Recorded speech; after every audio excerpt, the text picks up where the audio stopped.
నమో వాక్కమలాంబికేశ్వరేభ్యో నమః. శ్రీ గణేశ శారదా గురుభ్యో నమః. అఖిలాండకోటి బ్రహ్మాండ నాయకుడు, ఆది మధ్యాంతరహితుడు అయినటువంటి ఆ పరంధాముని దివ్య పాద పద్మములకు శిరస్సు తాటించి సాష్టాంగ దండ ప్రణామములు సమర్పిస్తూ భగవద్బంధువులందరికీ కూడా హృదయపూర్వక నమస్సుమాంజలు తెలియచేస్తున్నాను. మీ అందరికీ షణ్ముఖ శ్రీరాఘవ భక్తి ఛానల్కి స్వాగతం, సుస్వాగతం. నేను సూరిబాబు కందాళ. విష్ణు సహస్రనామ గాథావళిలో 37వ నామం ఓం స్వయంభువే నమః అన్న నామానికి ఈ పుస్తక రచయిత శ్రీ విఎస్ కరుణాకరన్ గారు స్వయంభూమూర్తి అని నామకరణం చేశారు. ఆ కథని మనం ఇప్పుడు చెప్పుకోబోతున్నామండి. మరి కథలోకి ప్రవేశిస్తాను. ప్రొద్దు వాటారింది. పడమటి దిక్కున సంధ్యారాగం క్రమంగా కరిగిపోతూ సంధ్య చీకట్లు ముసురుకుంటూ ఉన్నాయి. పగలంతా కష్టపడి పనిచేసిన ద్వారకా నగర వాసులు ఉద్యానవనాలలో విశ్రాంతి తీసుకుంటూ ఉన్నారు. గుంపులు గుంపులుగా చేరి కులాసాగా కబుర్లు చెప్పుకుంటూ ఉన్నారు. అంతటా ప్రశాంతత ఆవరించింది. అలాంటి ప్రశాంత వాతావరణంలో ఒక అపశృతిగా ఒక బ్రాహ్మణుడు చరచరా అడుగులు వేసుకుంటూ ద్వారకకు ప్రభువైన శ్రీకృష్ణుని ప్రాసాదం చేరుకున్నాడు. అతని ముఖం భయంతో పాలిపోయి ఉంది. కళ్ళు చెమరుస్తున్నాయి. బలవంతాన అశ్రువులు ఆపుకుంటూ ఉన్నాడు. ప్రాసాద ద్వారం వద్ద ద్వారపాలకులతో తత్క్షణం తాను శ్రీకృష్ణుణ్ణి సందర్శించాలని చెప్పాడు. కొద్ది నిమిషాల తరువాత ద్వారపాలకులు అతన్ని శ్రీకృష్ణ పరమాత్మని సన్నిధికి తీసుకుని వెళ్లారు. ఆ సమయంలో శ్రీకృష్ణుడు తన మేనమరది అర్జునునితో సరస సల్లాపాలు ఆడుతూ ఉన్నాడు. బ్రాహ్మణుడు శ్రీకృష్ణునికి సాష్టాంగ ప్రణామం చేసి ఆవేశంతో వణికిపోతున్న కంఠంతో ఇలా అన్నాడు: ఏమిటిది కృష్ణ? నీ ప్రజల కష్టసుఖాలు నీవు పట్టించుకోకపోవడం భావ్యమా? మాకందరికీ రక్షకుడవు నీవే కదా. నేను నా ధర్మాన్ని నిష్ఠతో శ్రద్ధగా అనుష్ఠిస్తూ ఉన్నాను. అయినా ఎందుకు నాకీ కష్టాలు? నా జీవితం ఎందుకిలా దుర్భర యాతనలకు గురి అవుతోంది? నా కుటుంబానికి ఎందుకు రక్షణ లేకుండా పోయింది? ఆ మాటలను శ్రద్ధగా ఆలకిస్తున్న అర్జునునికి శ్రీకృష్ణుని మీద నేరం మోపుతున్న ఆ బ్రాహ్మణుని కంఠస్వరం బాధ కలిగించింది. సర్వ జగత్ప్రభువైన కృష్ణునిపై నింద మోపడం తగదని ఆ బ్రాహ్మణుణ్ణి బతిమాలాడు. కాని ఆ బ్రాహ్మణుడు దుఃఖం కట్టలు తెంచుకుంది. అదే ధోరణిలో అతడు ఇలా అన్నాడు: పుట్టిన మరుక్షణమే నా బిడ్డలందరూ మటుమాయమైపోతూ ఉంటే నేను చూస్తూ ఎలా ఊరుకునేది? ప్రతి కానుపుకి ఇలాగే జరుగుతూ ఉంటే ఈ బాధను నేను ఎలా భరించేది? ఈ దారుణమైన పరిస్థితులను అంతమొందించడం నీ ధర్మం కాదా ప్రభు? అయ్యా, దయచేసి శాంతించండి. అసలు జరిగిన సంగతి వివరంగా చెప్పండి అన్నాడు అర్జునుడు. అంతకుముందు ఆ బ్రాహ్మణుడు ఎన్నోసార్లు ఈ విషయమై కృష్ణుణ్ణి ప్రార్థించాడని, ఇలా ప్రార్థించడం ఇది 6వసారి అని అర్జునునికి తెలియదు. ప్రతిసారి ఎవరికైనా చేసుకున్న కర్మ అనుభవించక తప్పదని, ఈసారి పుట్టే బిడ్డ బాగుంటాడులే అని స్వాంత వచనాలు పలికి కృష్ణుడు ఆ బ్రాహ్మణుణ్ణి పంపిస్తూ వచ్చాడు. కాని ఆయన అన్నట్లు ఎప్పుడూ జరగలేదు. తనకు పుట్టిన బిడ్డలందరూ చిత్రంగా పుట్టిన మరుక్షణమే అంతర్ధానమైపోతున్నారని ఆ బ్రాహ్మణుడు అర్జునునికి చెప్పాడు. 6వసారి ఆయన భార్య గర్భవతి అయింది. పురిటి రోజులు దగ్గర పడుతూ ఉన్నాయి. ఈసారైనా శ్రీకృష్ణుడు తన బిడ్డ తనకు దక్కేట్లు చేస్తాడని కొండంత ఆశతో ఆ బ్రాహ్మణుడు వచ్చాడు. ఈ విషాదగాథ విన్న అర్జునుడు చలించిపోయాడు. అయ్యా, మీరేమీ ఆదుర్దాపడకండి. నెప్పులు ఆరంభం కాగానే నాకు చెప్పండి. నేను వచ్చి ఆ బిడ్డను రక్షిస్తాను అన్నాడు అర్జునుడు. ఎంతో సంతోషంతో బ్రాహ్మణుడు వారి వద్ద సెలవు తీసుకుని వెళ్ళిపోయాడు. నిజంగా ఆ శిశువును నీవు రక్షించగలవా అన్నాడు కృష్ణుడు అర్జునునితో కళ్లతో కొంటెగా నవ్వుతూ. నిస్సందేహంగా నేను విజయం సాధించి తీరుతాను అన్నాడు అర్జునుడు గొప్ప ఆత్మవిశ్వాసంతో. తరువాత కొన్నాళ్లకు బ్రాహ్మణుడు వచ్చి తన భార్యకు ప్రసవ సమయం ఆసన్నమవుతూ ఉందని అర్జునునికి చెప్పాడు. వెంటనే అర్జునుడు ఆ బ్రాహ్మణుని ఇల్లు చేరుకొని తన అస్త్రశస్త్రాలతో ఆ ఇంటి చుట్టూ ఒక అభేద్యమైన కవచం నిర్మించాడు. ఆ కవచాన్ని చీల్చుకుని ఎవ్వరూ కూడా ఆ ఇంట్లో ప్రవేశించలేరు. అర్జునుడు అలా అనుకున్నాడు. అంతలో లోపల నుంచి శిశువు పుట్టడం, కెవ్వున ఏడవడం వినిపించింది. ఆ మరుక్షణమే ఇంట్లో అందరూ గొల్లుమన్నారు. బ్రాహ్మణుడు అర్జునుడు లోపలికి చూడగా ఏముంది? మళ్లీ వెనకట్లాగే జరిగింది. బ్రాహ్మణుడు గోడుమని వినిపించసాగాడు. అర్జునుడు చిన్నబుచ్చుకున్నాడు. తాను బ్రాహ్మణునికిచ్చిన వాగ్దానం నిలబెట్టుకోలేకపోయాడు. శ్రీకృష్ణుని సాయం తీసుకుని ఉంటే ఎంత బావుండేది అనుకున్నాడు. ఛీ, ఒక శిశువుని నేను కాపాడలేకపోయాను, ఎందుకు నాకీ జన్మ అనే నిర్వేదంతో ఆత్మహత్యకు తెలబడ్డాడు. అంతలో దయామయుడు, ప్రేమమయుడు అయిన శ్రీకృష్ణ పరమాత్ముడు అక్కడికి వచ్చాడు. విచారించకండి, ఏదో ఉపాయం ఆలోచిద్దాం అంటూ ఆ బ్రాహ్మణుణ్ణి, అర్జునుణ్ణి తన రథం మీద ఎక్కించుకుని బయలుదేరాడు. మానవమాత్రుడు ఎన్నడూ అడుగిడని ప్రదేశానికి మనం ఇప్పుడు వెడుతూ ఉన్నాం. అందుచేత ప్రయాణంలో ఎదురయ్యే డక్కా ముక్కాలను సిద్ధంగా ఉండండి అన్నాడు. రథం స్వర్గం దిశగా బయలుదేరింది. దారిలో గాఢాంధకారంలో సొరంగాల గుండా ఆ రథం ప్రయాణించింది. చివరకు కృష్ణుడు ఒకచోట రథం ఆపి, మనమిప్పుడు వైకుంఠలోకం చేరుకున్నాం అన్నాడు. వైకుంఠలోకపు బంగారు తలుపులు తెరుచుకున్నాయి. అత్యద్భుతంగా అలంకరించబడిన అనేక ద్వారాలు దాటి క్రమంగా వారు శ్రీమన్నారాయణుడు లక్ష్మీదేవితో సహా ఆదిశేషుడి మీద విశ్రమించి ఉన్న మందిరం చేరుకున్నారు. శ్రీమన్నారాయణుడు, శ్రీకృష్ణుడు ఒకే మూసలో పోసినట్లు ఉండడం చూసి అర్జునుడు, ఆ బ్రాహ్మణుడు ఆశ్చర్యపోయారు. కృష్ణ పరమాత్మకు సుస్వాగతం. ఆ శిశువులను వెతుక్కుంటూ మీరిక్కడికి వస్తారని మాకు తెలుసు. ఆ శిశువులు ఇక్కడ భద్రంగా ఉన్నారు. ఈ మా కోరిక ఫలించినందుకు మాకెంతో సంతోషంగా ఉంది అంటూ లక్ష్మి భూదేవి వంక, నీలమ్మ వంక, ఇతర పరిచారికల వంక సాభిప్రాయంగా చూసింది. సర్వం ఎరిగి ఉన్నవాని వలె కృష్ణుడు మందహాసం చేశాడు. అర్జునుడికి ఆ బ్రాహ్మణుడికి ఏమీ అంతుపట్టడం లేదు. మళ్లీ లక్ష్మీదేవి ఇలా అంది, మర్త్యుల దేహాలకు ఈ జగత్స్వామి దేహానికి మధ్య ఎంతో తేడా ఉంది. మర్త్యుని దేహం భూమి, నీరు, తేజస్సు, వాయువు, ఆకాశం అనే పంచభూతాలతో నిర్మించబడితే ఈ జగత్స్వామి శరీరం పంచశక్తులతో కూడింది. స్వామి భూలోకంలో అవతరించినప్పుడు కూడా ఆయన శరీరానికి ఆ దివ్య లక్షణం ఉంటుంది. మాలో మేము చర్చించుకుంటూ భూలోకంలో అవతరించినప్పుడు స్వామి రూపం ఎలా ఉంటుందో పరీక్షించాలనుకున్నాం. సర్వారాధ్యుడైన స్వామి కాక వేరెవ్వరూ సశరీరంగా ఈ లోకానికి రాగలరు. అందుకే మేము ఈ పన్నాగం పన్నాం. ఈ బ్రాహ్మణుని శిశువుల కోసం ఆయన ఈ లోకానికి వస్తారని మాకు తెలుసు. మా ఆశలు ఫలించాయి అంది లక్ష్మీదేవి. బ్రాహ్మణుడు నివ్వెరపోయాడు. మరి ఇంతకాలం ఆలస్యం చేయడం దేనికి అని తనలో తను గొణుక్కున్నాడు. ఆ ప్రశ్నకు కృష్ణుడు ఇలా జవాబు చెప్పాడు. ఈ లోకంలో లక్ష్మీదేవి తక్కినవారు పన్నిన ఈ పన్నాగం మొదటి నుంచి నాకు తెలుసు.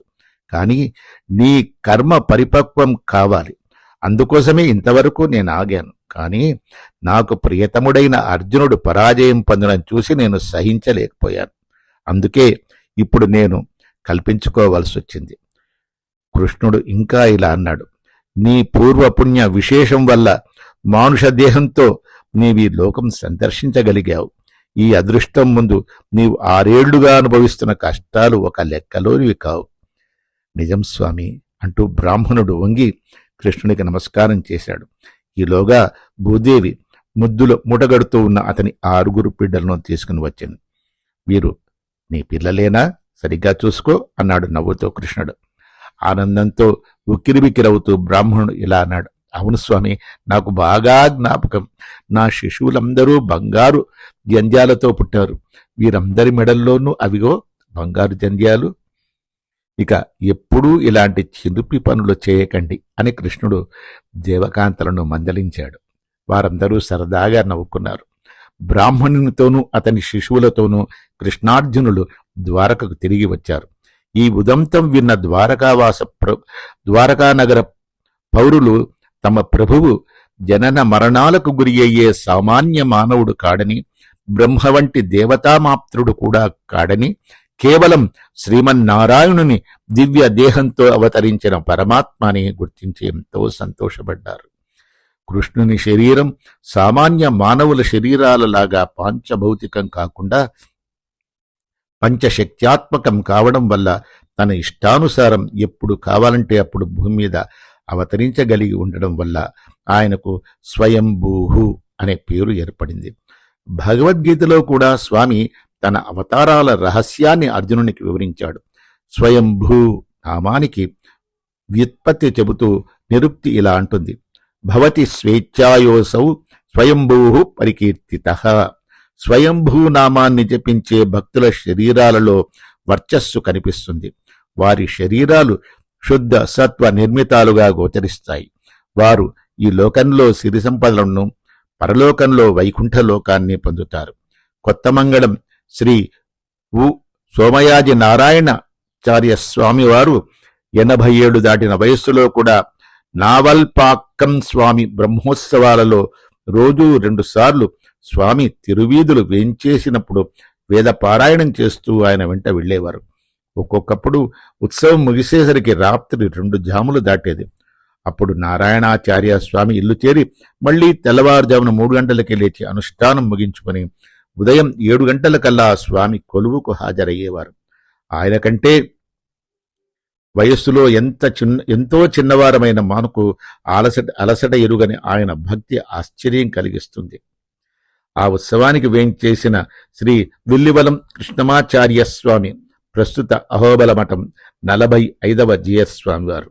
ఆ వృద్ధుని శరీరం పాంచభౌతికం కాక శుద్ధ సత్వ నిర్మితం కావడమే అందుకు కారణమని సెలవిచ్చారు. విష్ణు సహస్రనామం రోజు 2 సార్లు పారాయణ చేయడం వల్లనే ఆ స్వామి దేహానికి అంతటి జవసత్వాలు సిద్ధించాయని నాకు అనిపిస్తుంది.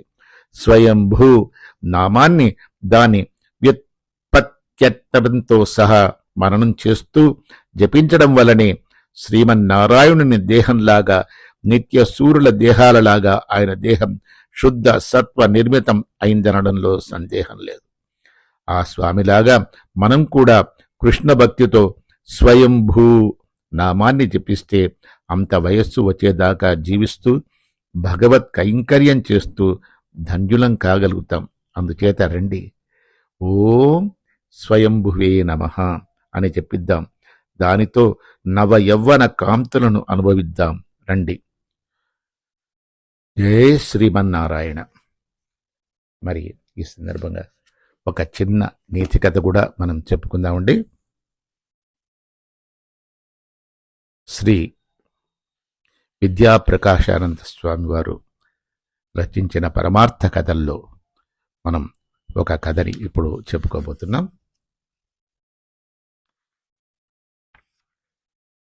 దేవుడు ఎచట ఉన్నాడు. పూర్వము ఒక మహాపట్టణం అన్న ఒక రాజకుటుంబం కలదు. ఆ కుటుంబం నందు ఒక రాజకుమారుడు పాఠశాలలో చదువుకొనుచూ ఉండెను. పాఠశాల వార్షికోత్సవ సమయమున విద్యార్థులందరూ కలిసి కొన్ని వినోద కార్యక్రమాలను ఏర్పాటు చేసుకొనిరి. 1-2 నాటకములను కూడా నిర్వహించిరి. విద్యార్థులలో చక్కని నటనా కౌశలం కలిగిన వాడు వారికి తగిన వేషములను వేసుకుని నాటకమాడిరి. రాజకుమారుడు అందు స్త్రీ వేషమును ధరించాను. నాటకము బహు మనోరంజకంగా నడిచాను. ప్రదర్శనముకు వచ్చిన వారు అప్పుడప్పుడు చప్పట్లు చరుచుచూ తమ ఆహ్లాదమును వ్యక్తపరచిరి. వేషములు ధరించిన వారిలో స్త్రీ వేషధారి అయిన రాజకుమారుడు తన నటనా సామర్థ్యంచే ప్రేక్షకుల మన్నలను లెస్సగా చొరుగునను. పురుషుడైనను అచ్చట స్త్రీ వలనే అతను నటించెను.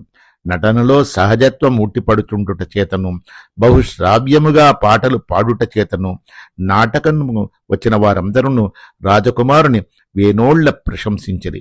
రాజకుమారుని స్నేహితుడొకడు స్త్రీవేషముతోనున్న రాజకుమారుడు రంగస్థలిపై నటించు వేళ అతనిని ఫోటో తీసి తన ఇంటి వద్ద భద్రపరుచుకొనెను.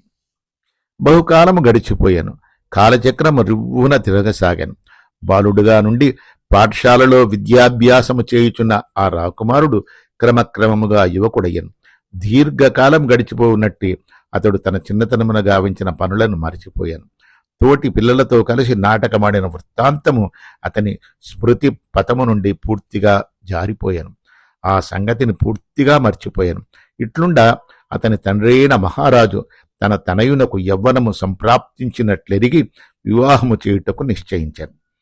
మంత్రివర్యులు, సామంతులు, ఆస్థానమందలి పెద్దలు వధువు కొరకై పలుచోట్ల విచారించిరి. పెక్కు కుటుంబముల వారిని పరామర్శించిరి.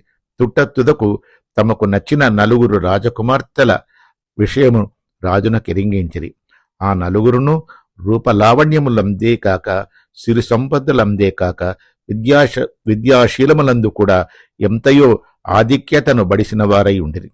ఒకనాడు రాజు తన కుమారుడైన వరుని వెంటబెట్టుకుని మంత్రిశేఖరులు వెంట రాగా ఆ 4 రాజకుమార్తెలను వారి వారి పట్టణములందు చూచి కుమారునకు చూపించిరి.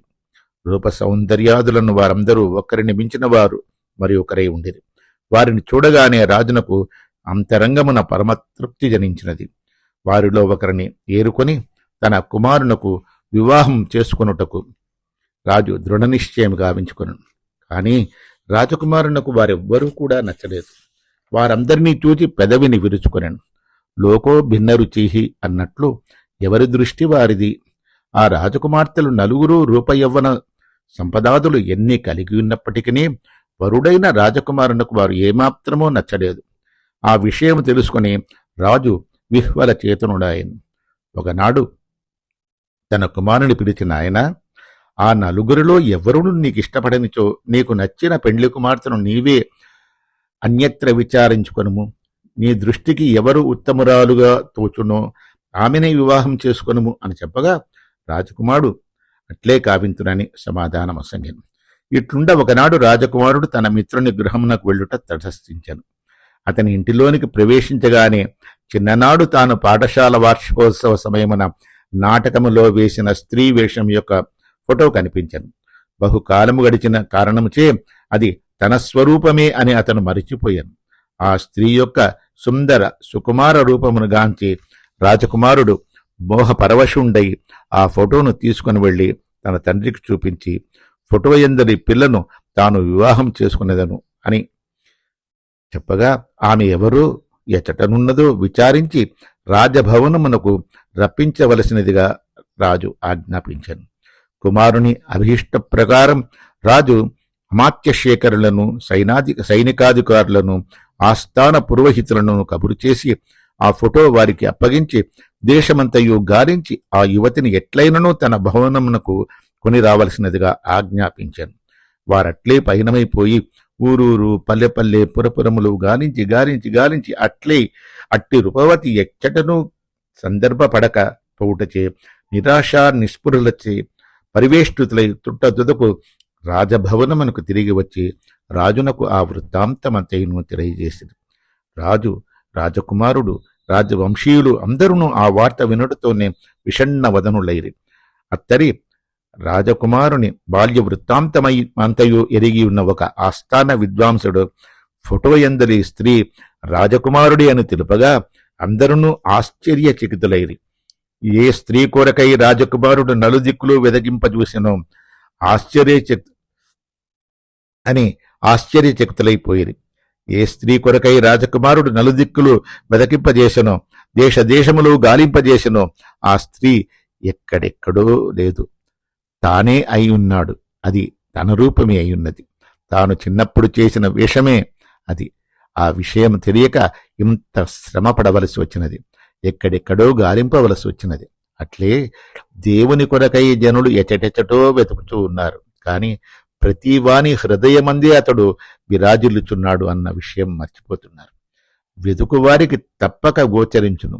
వైరాగ్య విచారణాదుల ద్వారా సర్వాంతర్యామి ఆ పరమాత్మ జనులకు వారి వారి హృదయములందే చక్కగా అనుభూతిని కలిగించును.